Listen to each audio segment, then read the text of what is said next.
Hello, welcome to Export to Japan. My name's Sue Kinoshita and I'm the Director of Trade and Investment at the British Embassy in Tokyo. Even after 14 years on and off living in Japan, there are still occasions when I do double takes. A shrine to ginger? A casual massage? Those are both things that I've seen recently while I've been out and about in Tokyo. Smoking is another puzzle. There's no smoking ban in Japan, and although it's only a few years since we introduced one in the UK, already it seems absolutely barbaric to find people smoking in a bar or a restaurant.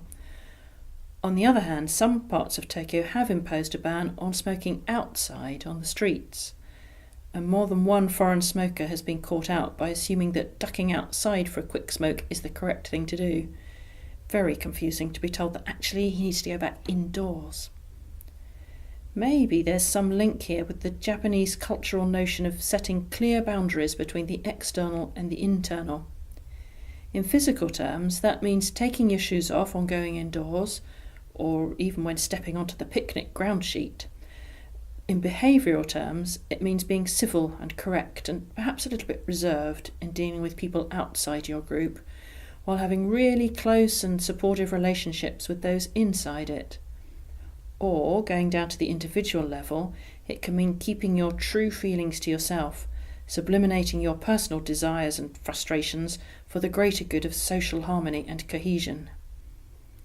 One of the interesting things about doing business in Japan is in digging beneath the tatemae, the surface messages, to understand the honne, the true feelings. The bar after work, which will be smoke-filled of course, is often the best place to uncover the latter.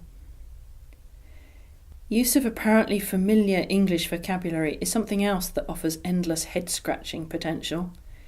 If a waitress brings you an appetizer and tells you that it is sabisu, by which she means service, it doesn't mean that she's angling for a tip, it means it's free.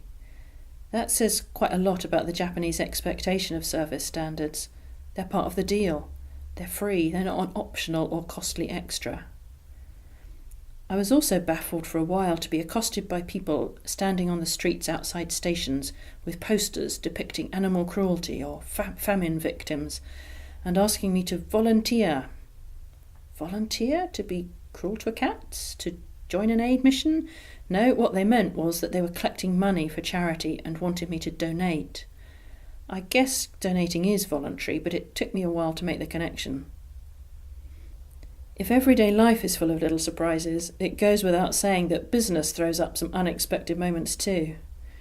It could be the endless string of incredibly detailed questions that your would-be customer fires at you, or the apparent ease of Japanese people with quite long periods of silence in meetings while everyone absorbs and processes what others have said, or one of any number of other subtle cultural differences. Some people worry that they'll cause embarrassment, or embarrass themselves, by not understanding all the nuances, and certainly it helps if you can read the mood music. But for the most part, provided you're courteous, thoughtful and humble, willing to listen and learn, then you won't go too far wrong. If you feel you need a bit more support, there are lots of tips in the Understand Japan part of the Export to Japan website. Or you might like to think about joining a trade mission alongside other companies, some of whom will already have experience of doing business here and be only too glad to pass on some tips. Above all though, just enjoy discovering the differences and the idiosyncracies of Japanese life, of which there are many. While I was writing this, the TV news was featuring an obstacle race that took place in the north of Japan today. So far so normal, except that this one was a course that took 2 hours to negotiate and the competitors were all riding on office chairs. Maybe it was for charity.